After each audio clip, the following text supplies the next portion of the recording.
Hey, what's up, everybody? It's your boy, Darrell Owens, and we're back for another edition of One on One here on the Legacy Maker Sports Network, and of course, airing on the amazing Bowie Television. Today, we've got a really, really big one. Uh, the battle of the old schools, and we'll see Flacco take on Aaron Rodgers as the Bengals will take on the Pittsburgh Steelers tonight in Cincinnati. So it should be a fun one. It's I won't say a must win for Cincinnati, but they've got a lot to figure out. The Steelers are on a roll right now. They can extend their lead in the AFC North with a win tonight. So we'll see how that all goes. But with that being said, it is time, ladies and gentlemen, for episode 185 of 101, week 7, the power rankings. And guess what? There's a new number one this week for back-to-back weeks. But let's get into that in a few seconds here. Episode 185 begins now. One, one, one, one, one, one, one, one, one, one, one, one, one. Welcome to the one-on-one. When it comes to ratings, man, we number one. I get the truth, then I give them the scoop. If anybody got a question, I give them the proof. Welcome to the one-on-one. When it comes to ratings, man, we number one. I get the truth, then I give them the scoop. If anybody got a question, I give them the proof. Welcome to one-on-one at Legacy Maker Sports Network.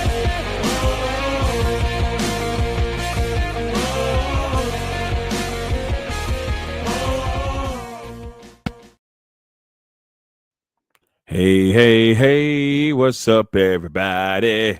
Episode 185. Well, here it is, 185, 101, power rankings. Another interesting week in the NFL. Parity has been a fun thing in the NFL. Some very interesting technically new number one teams in both conferences. One from last week and a new one from this week. One of those guys are the new number one in the power ranking, but we'll get into all that. We got Steelers and Bengals tonight in just about 30 minutes. So, we're about that far away from it. But anyway, we want everybody to enjoy this episode. We're going to get into it. We got a lot to get into. We start this off affectionately with the bottom.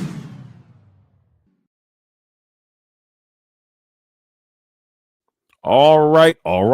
Ladies and gentlemen, the bottom for week 7, for back-to-back weeks, the New York Football Jets. Boy, oh boy, why did I pick them, guys?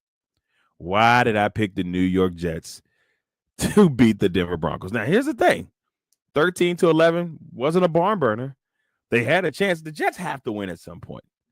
They just have to win at some point. I feel like I keep picking them because I feel like they probably should be more like 3-3.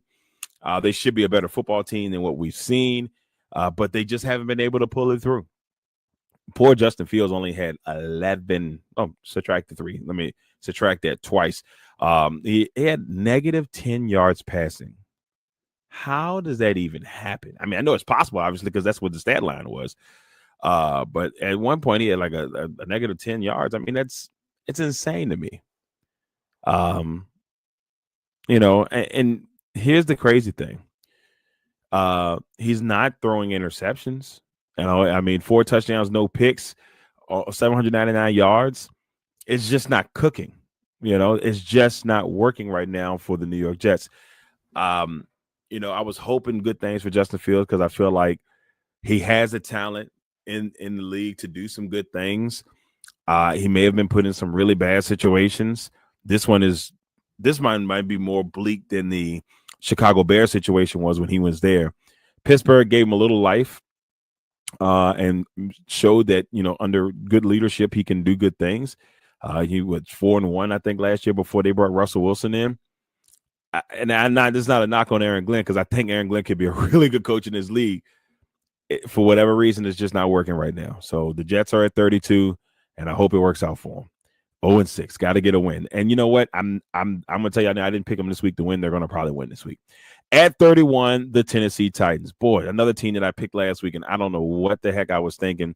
The Titans losing to the Raiders 20-10. And it's funny because the Raiders have won both of their games this year 20-10. And this one against a Titans team where I thought coming off of a week where they were able to get a win against Arizona, I thought they could maybe get a little streak going. But that did not happen, and they looked miserable. They looked absolutely miserable. Then on top of them looking bad, they've officially fired their coach, Brian Callahan. So he's done. He's gone. And it's just a really, really, really bad deal right now for the Titans. They're rebuilding, and I think that's something that if you're a Titans fan that you have to be okay with. I think you really got no choice at this point. It's a rough go. It's a rough go. But the Raiders get their second win. They moved up a little bit on our power rankings. They're 26 in the power rankings this week.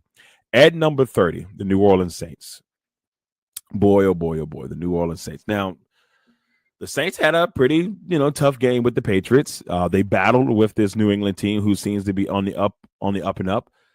And the Saints, they never gave up. They just don't have enough firepower. Like if they would be last on my power rankings if I thought, that they didn't work hard for the win that they got. They would definitely be. I don't know. Tennessee's looked really rough. These bottom three teams are in a bad position.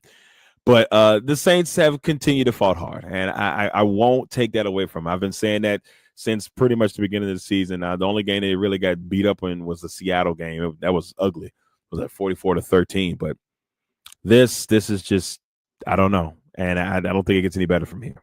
At number 29, the Cleveland Browns, another team that's rough right now. 1-5 on the season, losing to Pittsburgh 23-9. But they were in this game. It wasn't like they didn't have a shot.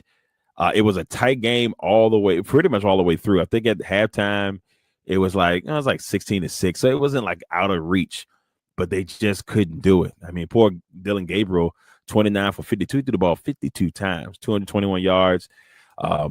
Junkins, who's had a really good start to his pro career, they didn't run the ball that much. Only gave him 12 carries. I feel like you got to work him a little bit more, especially in a rugged team like Pittsburgh. They're a blue-collar football team. They always have, always will be. And I just, if you're Cleveland, you got to find ways. But there's a lot of young players on this Cleveland team, like young guys. And it's just like it feels like a tryout is going on every time they're on the field. And I feel like the, Shedeur Sanders whispers are going to get louder as we continue to go along. I don't know when, where, who, why, but I feel like that's something we just got to be on the lookout for. If not, if he doesn't get traded here in the next 2 weeks, you got to watch out for Deshaun Watson. That could happen. Who knows? But Cleveland's at 29. At 28, the Miami Dolphins. The Dolphins blew a lead with like it may have been less than a minute. I could be wrong on the time, but Miami scored 14 points in the fourth to get them in position to take the lead. And then Justin Herbert on in that final minute just goes down the field, does amazing things, hits Lad McConkey. McConkey puts him in real good field position, and then Dicker the kicker does what he does best, and he knocks the field goal through, and the Chargers are 4-2. So the Chargers found a way when there was no way, and the Dolphins fall to 1-5, and it's not pretty. Tua had 3 picks, 21 for 32, a touchdown, 3 picks. It was bad. It's bad. There's no nice way to put it. It was bad. So Dolphins at 28. At 27, another team it just hasn't been clicking, and injuries have beat them up, and that is the Baltimore Ravens. Currently, the Baltimore Ravens, if the draft started today, would have the number 2 pick in the draft. That doesn't even sound right. But that's because there's no Lamar Jackson. Patrick Ricard, who is a valuable piece, that fullback piece that has not been there. He's been banged up. He should be coming back soon. He's out. They're hurt, and it shows. And they're just not the same team with Lamar. Now, even with Lamar in there, they had some struggles, but they just haven't been the same team. And this could be a do or die year for John Harbaugh. Even though he just signed an extension, I could feel like the Bella, the Brian Billick situation may be approaching, where Billick had been so good there for so long, and it was just time for a regime change. Baltimore hasn't had that many coaches, and as an organization, so this could be. If it doesn't get better, I could see it happening just as a boost to the team. So we'll see. Baltimore's at 27. At 26, we talked about the Raiders and their win over the Titans. At 25, the Bengals. The Bengals had a tough contest with the Packers. Packers had to lead the whole game, but the Bengals never gave up. The Packers were able to kind of put it away at the end, but as a Packer enthusiast, as you know I am, I didn't like the way this kind of played out. It played out kind of weird to me. And it was starting to feel like the Cleveland game for a couple of weeks ago, but the Packers this time were able to pull it off and keep the Bengals from coming back. But Joe Flacco, you could tell towards the end of the game, he started clicking with Chase and Higgins and those group. Like you could tell that the veteran came out in him. You know, he had 2 touchdowns, 29-45, which is not bad. Like he was starting to click a little bit. Geno Stone had a really good day too. I think he had a sack, he had a pick. He had a really good day for the Bengals. They're at 25 though, 4 straight losses. At 24, the Arizona Cardinals. Speaking of 4 straight losses, Arizona is just it's hard to watch a team. They fought really hard in this one. You know, it's hard to watch a team that just seem like they can't figure it out. Brissett at times I would even say look better than Kyler, and they almost felt like a better team with Brissett in there. And I don't want to knock Kyler, but it felt like a different team, and they had a chance to knock the Colts off, but the Colts continuing to show why they're a really good team in this NFL. So shout out to the Colts. They are rolling right along. But the Cardinals are at 24. At 23, the New York Football Giants. The Giants, watch out for the Giants, getting their second win of the year, defeating the Eagles, the defending Super Bowl champions, 34-17, and did it in impressive fashion.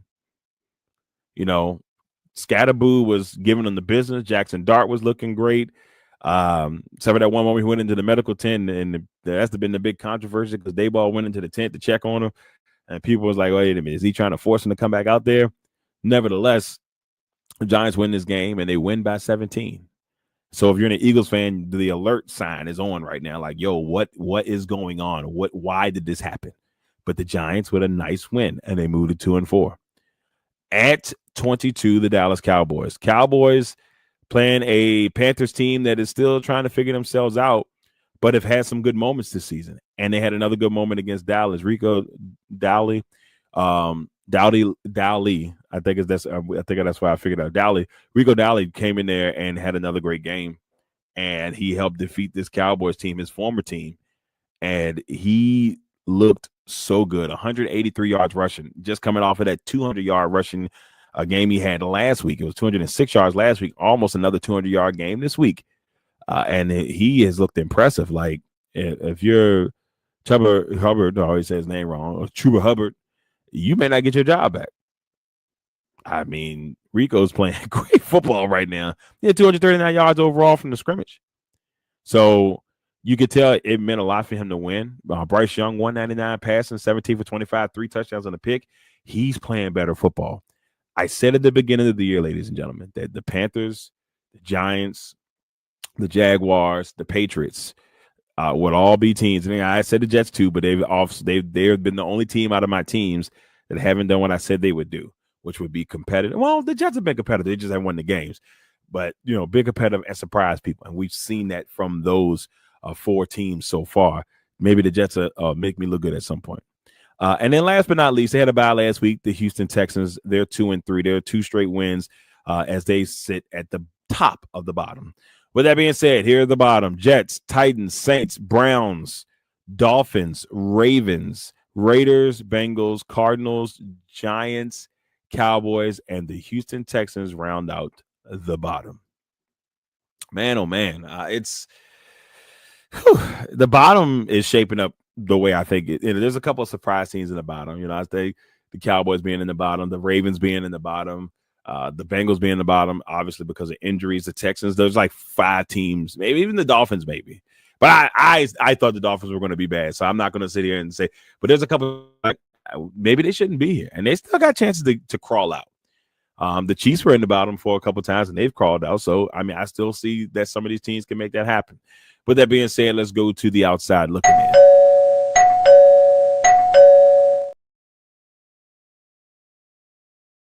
outside looking in. Outside looking in. Look who crept into the outside looking in at number 20, the Carolina Panthers. Shout out to the Carolina Panthers once again, with their nice win over Dallas. Dak, who had a great game in that game, and continues to have a great season so far for Dallas. It just, Carolina came to play, man, and Coach Canales trying to hang on to that job, man. But 3-3, they're in the mix in the NFC South, and they're in the mix for a playoff spot. So shout out to the Panthers. At 19, the Minnesota Vikings, they were on a bye last week. They're sitting at 3-2. At 18, the Washington Commanders, 3-3, tough loss. Tough loss to the number 17 team, the Chicago Bears. Being at that game, rainy, misty, just ugly football game. Thank the Lord that the Commanders are playing in Dallas in the Dome this week. So your boy ain't got to worry about the rain. I am so excited about that.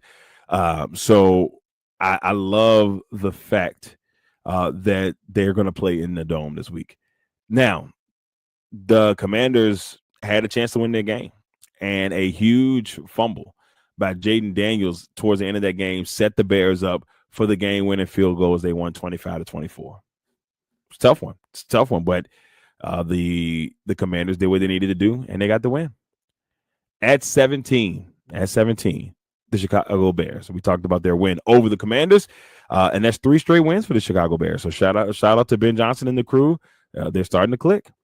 At 16, the Atlanta Falcons. The Falcons, big win. Big win. Big win over the Bills. I would have them higher, but I still need to see more. Bijan Robinson is the truth, y'all. He is the truth. And I love everything that I'm seeing from Bijan Robinson right now. And he's what Saquon Barkley, he's like a young Saquon Barkley right now. And he's what Saquon Barkley was last year, I guess, to an extent, but we just haven't seen from him this year. So watch out. The Falcons are in the mix in the South, and they've got a chance. The South's going to be a little bit more competitive than I thought it was going to be. So it's something to watch out for. At 15, the Kansas City Chiefs, big win over the Lions as they continue to creep their way back into top 10 status per se, but they're now outside and looking in the middle of the pack. It was a good win for them. It was at 30-17. I like what I saw, and I think that they can continue to get better from here. But Kansas City, man, they're going to creep back into that top 10. I can feel it. And I'll get a chance to see Pat Mahomes in person next week. Very excited about that opportunity on Monday Night Football to see if the Chiefs, what they can do against Pat Mahomes and Kansas City. That's going to be a very cool experience. But that's next week. That's week 8 action. At 14, the San Francisco 49ers. 49ers losing a tough one against the Buccaneers, a really good Buccaneers team. And a 49ers team that was beat up, that hung in the game. I think it was like 26-19 for a long time, or 27-19. No, it was 27-19. They were in there, and they had chances, but just too much Buccaneers. But this 49ers team still in a good spot. If the playoffs started today, they would be in the playoffs, and they only from here are going to get healthy. George Kittle, which we heard just a little while ago, should be playing this weekend, so watch out for that. At 13, the 4-2 Los Angeles, a.k.a. San Diego Chargers, with their win over the Dolphins, a much-needed win after losing 2 straight games, so they kind of get back to their winning ways. At number 12, the Denver Broncos, now 4-2 on the season, and impressively, the Broncos right now sit in position to potentially take a division lead. But the Chargers hold on to it right now because they're 3-0 in the division. So, you beat everybody in the division so far. You've handled your business. So the Broncos are going to need some losses in there. And I probably should have the Chargers above the Broncos, but I like the tough physical football that the Broncos are playing right now. At 11, the Jacksonville Jaguars. Tough loss for Jacksonville against a really good Seattle Seahawks team.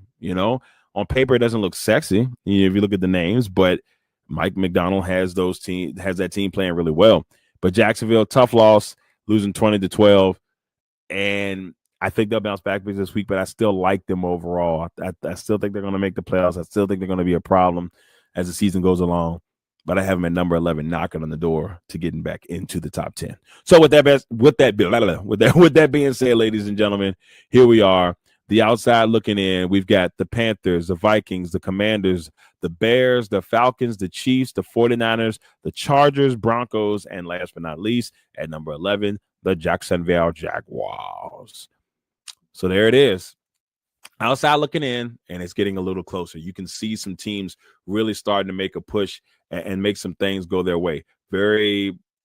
I think in the next week or so, we see Kansas City sneak back into the top 10. I think Jacksonville has a chance to get back in there. San Francisco might have a chance.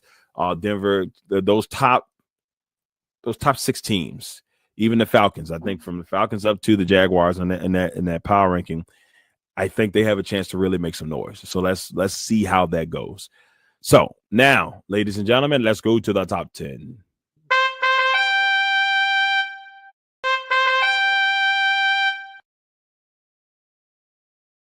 Top 10. At number 10, the New England Patriots, 4-2 on the season.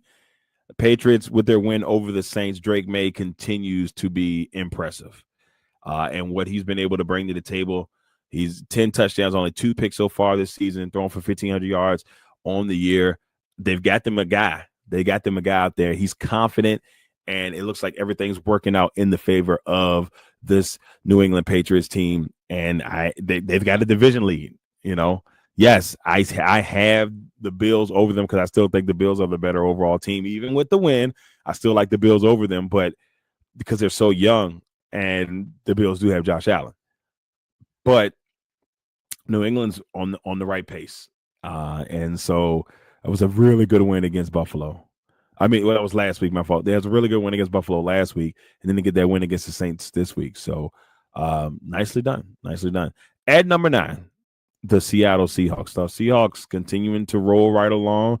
They are looking good. Sam Darnold is showing that he's not a one-year wonder, as he has this Seahawks team in a really good place at 4-2. At number 8, you've got the Los Angeles Rams with their win over the Baltimore Ravens, a Ravens team that just seems like all is lost. But the Rams with a 17-3 victory. And shout out to the Ravens. They hung in there, but it just wasn't enough. Puka Nacua, who's a little banged up, he got banged up in that game. It'll be interesting to see if he goes on Sunday.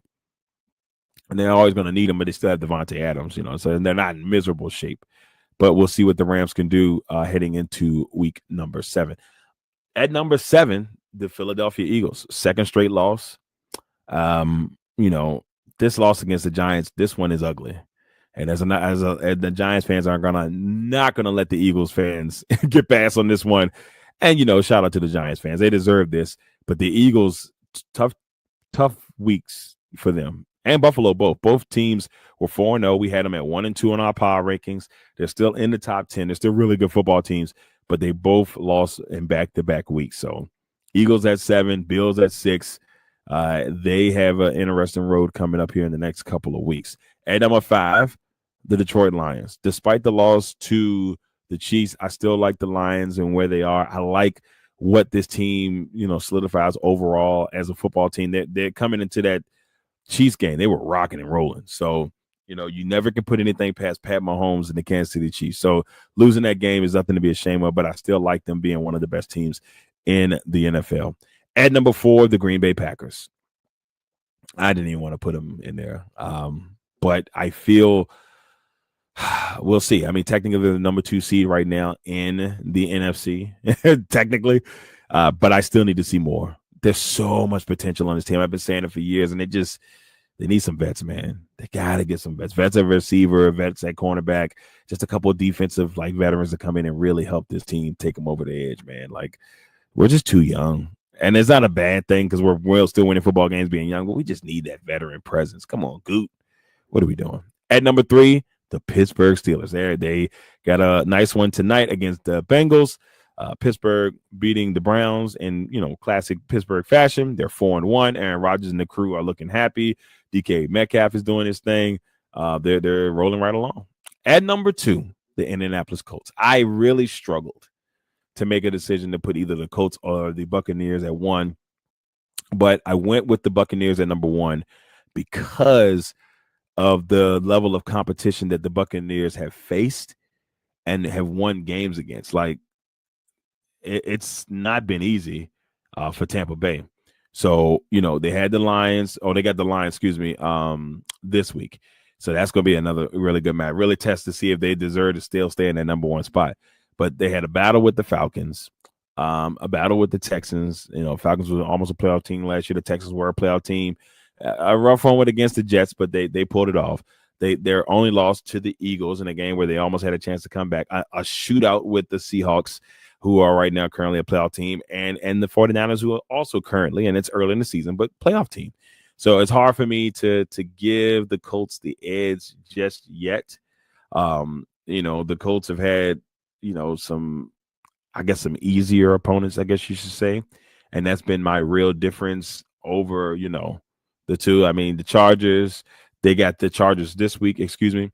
And then, they Cardinals and Raiders and they only lost to the Rams, who are having the top 10. Titans, big win, nice win over the Broncos, and then you beat the Dolphins. So, like, some of these matchups, like I didn't expect them to be. I thought I had them going 2-15. I didn't expect them to be where they are, but I still think strength of schedule so far, I gave it to the Buccaneers. So there it is, our top 10, ladies and gentlemen. Patriots, Seahawks, Rams, Eagles, Bills, Lions, Packers, Steelers, Colts, and at number one, and I believe this is their fourth time at number one, the Tampa Bay Buccaneers. Shout out to the Tampa Bay Buccaneers, man. They have played some really good football here in the last couple of years. I like everything that I've seen from them. They continue to show why they're a good football team led by Baker Mayfield and the crew.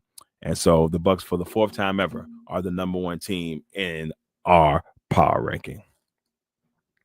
Well, there you go. There's the top 32 teams, the power rankings in the NFL.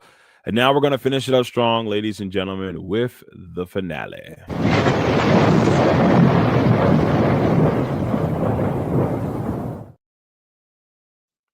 All right. So our players of the week, a.k.a. the Kings of the Gridiron, for week number 6. There's a couple of ways I could have went with this. There were some players that had some outstanding weeks in the NFL last week. And it was a tough thing for me. Like there were some guys that I really wanted to give the nod to, but I thought the 3 touchdown performance for Cam Scatterbo and what he was able to do to help push that Giants team over the edge against the defending champions deserved to make him player of the week. 19 carries, 98 yards, 3 touchdowns, 5.2 yards per carry in the win over Philly. Rico could have got it. He was a guy who had a really good week last week, and it was a really tough decision to decide who to give it to. Bijan had a really good week, 19 carries for 170 yards and a TD. But I just said, you know what, Scatterboo, 3 touchdowns. I'm going to give it to the boo, Scatterboo. And then on the defensive side, Devin White, 9 tackles, 1 sack, an interception, and a forced fumble against Tennessee. What a game for Devin White, who, former Pro Bowler, has done some really good things in his career, had a little bit of a setback after leaving Tampa Bay, but now looking like he's found in his space with the Raiders. So there they are, our players of the week, a.k.a. the Kings of the Gridiron, Cam Scatterboo and Devin White. Now, to the MVP race. We got number 1, Baker Mayfield. Need I say more? Tough as they come. He's the Aaron Rodgers. He's the Brett Favre of this generation. This generation's Brett Favre. And it's still building. It's not quite Brett, from the outskirts, but he's got a lot of Brett Favre in him. That's who I see first. Just gutsy. At number 2, Daniel Jones. Daniel Jones has got this. He's playing great football right now. He's got this Colts team in position to do really good things, and they're the number 1 seed in the AFC currently. At number 3, Dak Prescott. They're 2-3-1, but Dak is having a really good season. He's like number 1 in like 8 categories. It's insane. I'm exaggerating that he's number 1 in 8 categories, but he has had a really, really good season so far. And it's hard to take away what Dak has been able to do, and he's second in passing yards, second in touchdowns, he's second in QBR, the ESPN rating. So he's having a really good year. At 4, the leading rusher in the league, leading in touchdowns, all that fun stuff, Jonathan Taylor. I could easily have him higher on this list, but we all know that the MVP, unfortunately, for some people, is a quarterback award. And then I wanted to give some defensive love, and Nick Bonito, he has been amazing. Leads the league in sacks with 8. He continues to do great things out there in Denver, and it shows every week why he deserved the money that he has gotten from Denver in that contract extension he got this offseason. Now, to take a look at the power rankings, if the playoffs started today in the AFC, the number 1 seed would be the Indianapolis Colts with their 5-1 record. The 2 seed, the Pittsburgh Steelers, would take on the number 7 seed Denver Broncos, a battle back to that famous Tim Tebow game from Mile High years ago. Then it would be the number 3 seed Chargers against the Jaguars. That would be a playoff rematch from that game in Jacksonville a few years back, where Jacksonville was down 27-3 and ended up winning the game 30-27 or 28-27. So I'm pretty sure the Chargers haven't forgotten about that. At number 4, we got the New England Patriots. They would take on the number 5 seed Buffalo Bills. So a very interesting matchup if the playoffs started today. On the NFC side of things, the Tampa Bay Buccaneers are the 1 seed right now. I said, even though I don't have Tampa Bay winning the Super Bowl in my initial predictions, I said they were probably the most dangerous team in the NFC. They're proving it right now. They're number 1 seed. The number 2 seed, the Green Bay Packers. Still a lot I need to see from them. They would take on the number 7 seed LA Rams. The number 3 seed San Francisco 49ers would take on the number 6 seed Detroit Lions, which would be a really good matchup. And then the number 4 seed Philadelphia Eagles would take on the number 5 seed Seattle Seahawks. Now, swinging over to your boys' record last week. Look, as you can see, the numbers are getting worse. Week 4, I was 9-6-1. Week 5, 6-8. Last week, 7-8. Yo, back-to-back bad weeks. I'm afraid that I may not get it right this week. I'm afraid I might not get it right this week. 53, 39-1 overall through 6 weeks of the NFL season. Then tonight's game, I got the Steelers winning 30-20. You know, my scores are usually close. I could be way off on this because we don't really know. But I will give Joe Flacco his credit when credit is due. He's a tough quarterback, and he's got some better weapons than he had in Cleveland. But I got the Steelers winning 30-20 tonight.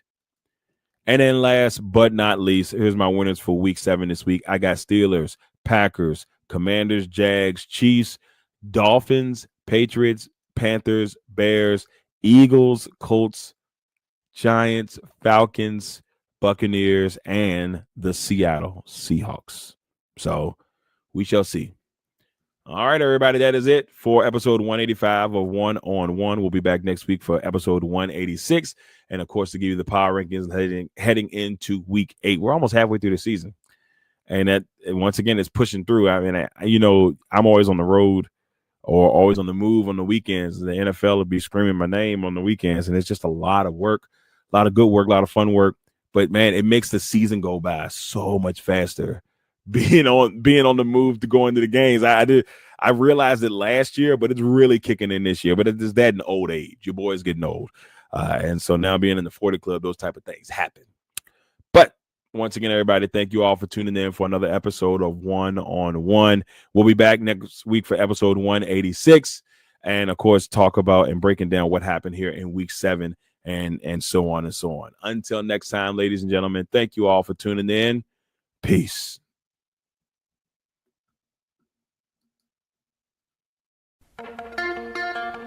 One.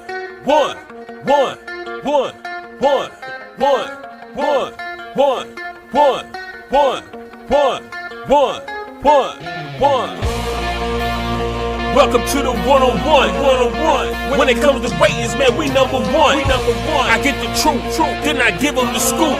If anybody got a question, I give them the proof.